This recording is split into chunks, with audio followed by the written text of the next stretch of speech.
सुजस आवाज राजस्थान, एक आवाज जो हमेशा आपके साथ, जन जन के साथ हाजिर है। ताज़ा तरीन पेशकश। सुजस पॉडकास्ट में मेधा के साथ आप सुन रहे हैं प्रदेश के मुख्य समाचार। एक नजर आज की हेडलाइंस पर। मुख्यमंत्री ने जर्मनी के म्यूनिख में rising Rajasthan investor road show में की शिरकत। जर्मनी के निवेशकों और इनोवेटर्स को राजस्थान में इकाइयां लगाने के लिए किया आमंत्रित। मुख्यमंत्री ने प्रमुख जर्मनी कंपनियों के साथ निवेश के लिए किया MOU। कहा, अब तक 15 लाख करोड़ से अधिक के MOU पर हो चुके हैं हस्ताक्षर।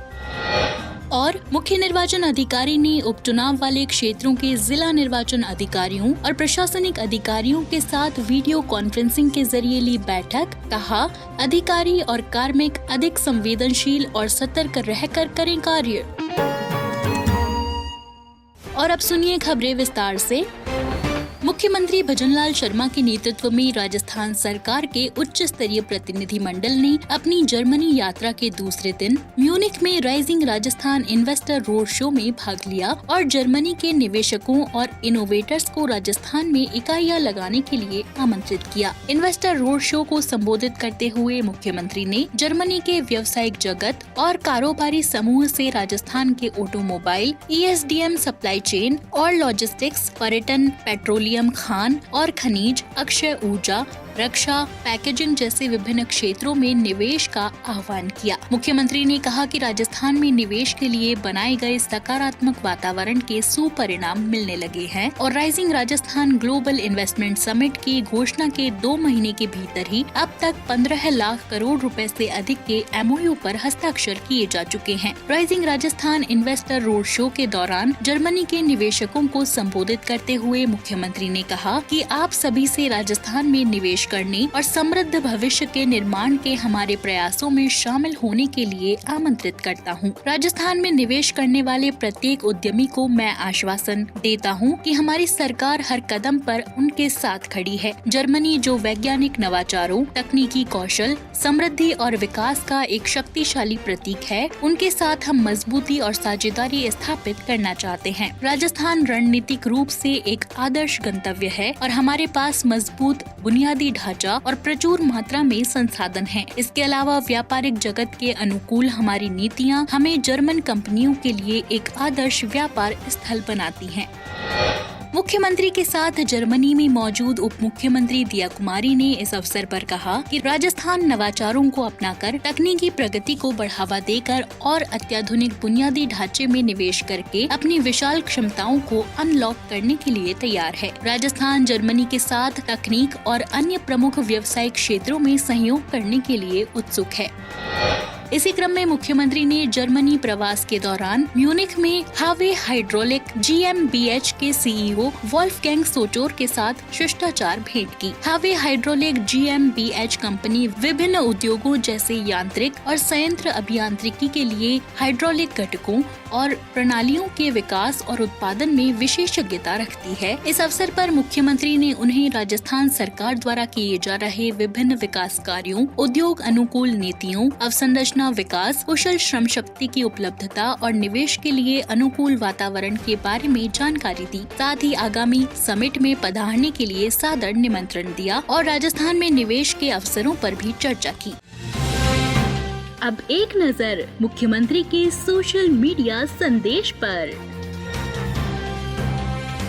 मुख्यमंत्री ने विश्व खाद्य दिवस की शुभकामनाएं देते हुए सोशल मीडिया पर लिखा, आप सभी प्रदेशवासियों को विश्व खाद्य दिवस की हार्दिक शुभकामनाएं। भारतीय सनातन संस्कृति में अन्न को ब्रह्म के समान माना गया है। हमारी संस्कृति में खाद्य पदार्थों का विशेष महत्व है, जो न केवल शारीरिक पोषण प्रदान करता है बल्कि आध्यात्मिक उन्नति में भी सहायक होते हैं। इस पावन अवसर पर हम सभी यह संकल्प लें कि हम खाद्य पदार्थों का सम्मान करेंगे और उनका अपव्यय नहीं करेंगे और समाज के प्रत्येक व्यक्ति तक पौष्टिक आहार पहुंचाने के लिए प्रयासरत रहेंगे।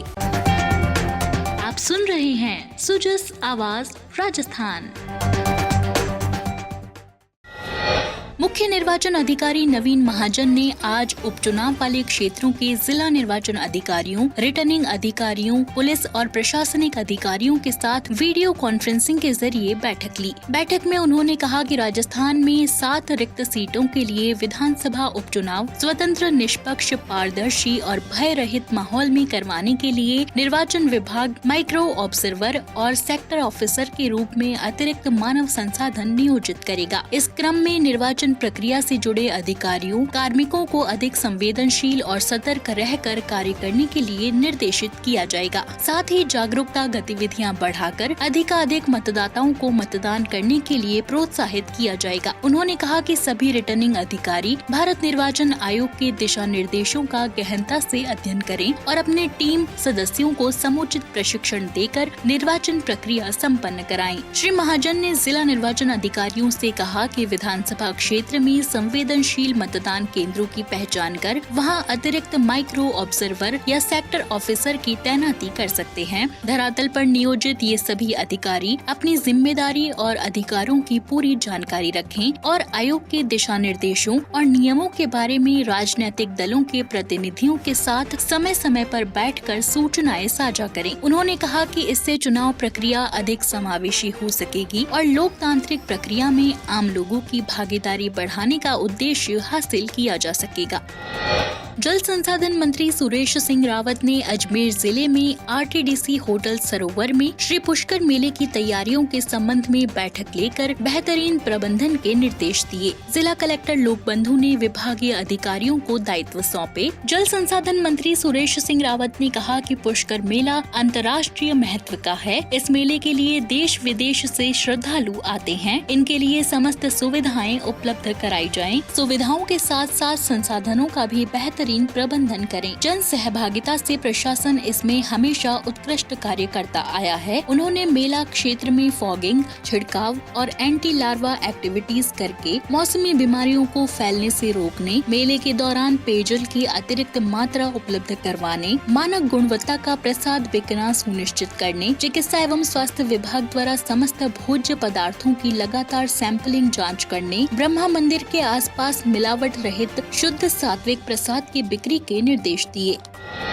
चिकित्सा एवं स्वास्थ्य विभाग के प्रमुख शासन सचिव गायत्री राठौड़ ने स्वास्थ्य भवन में वीडियो कॉन्फ्रेंसिंग के माध्यम से विभिन्न विषयों पर समीक्षा की। उन्होंने कहा कि प्रदेश भर के सभी चिकित्सा संस्थानों में साफ सफाई और आधारभूत रखरखाव में सुधार के लिए अभियान चलाया जाएगा। सभी संस्थानों को मिशन मोड में 30 अक्टूबर तक निर्धारित मानकों के अनुसार स्वच्छता, अनुपयोगी वस्तुओं की नीलामी और मेंटेनेंस सुनिश्चित करना होगा। उन्होंने कहा कि निर्धारित अवधि के बाद राज्य स्तर से अधिकारियों की टीम प्रदेश भर के चिकित्सा संस्थानों का निरीक्षण करेगी और अपेक्षा के अनुसार सुधार नहीं पाए जाने पर संबंधित प्रभारी की जिम्मेदारी तय की जाएगी। उन्होंने कहा कि राज्य सरकार प्रदेशवासियों को बेहतर स्वास्थ्य सेवाएं उपलब्ध कराने के लिए प्रतिबद्ध है। सभी अधिकारी कार्मिक इसी सोच के साथ चिकित्सा संस्थानों में मानकों के अनुरूप सुधार सुनिश्चित करें। कहीं भी लापरवाही सामने आने पर संबंधित अधिकारी और कार्मिक के विरुद्ध नियमानुसार अनुशासनात्मक कार्रवाई अमल में लाई जाएगी।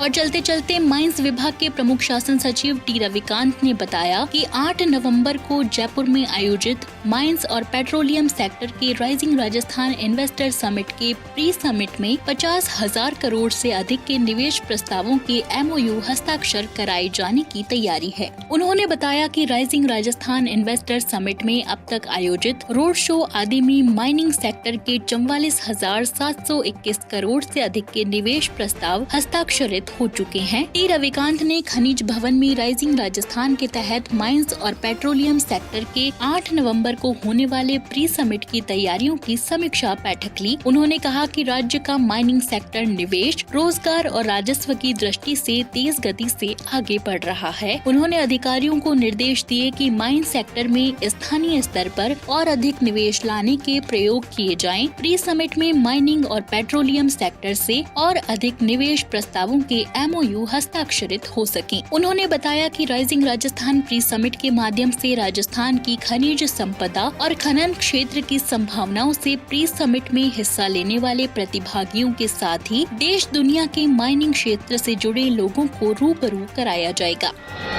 तो आज के सुजिस पॉडकास्ट में इतना ही। मेधा को दीजिए इजाजत, कल फिर होगी आपसे मुलाकात। तब तक के लिए नमस्कार।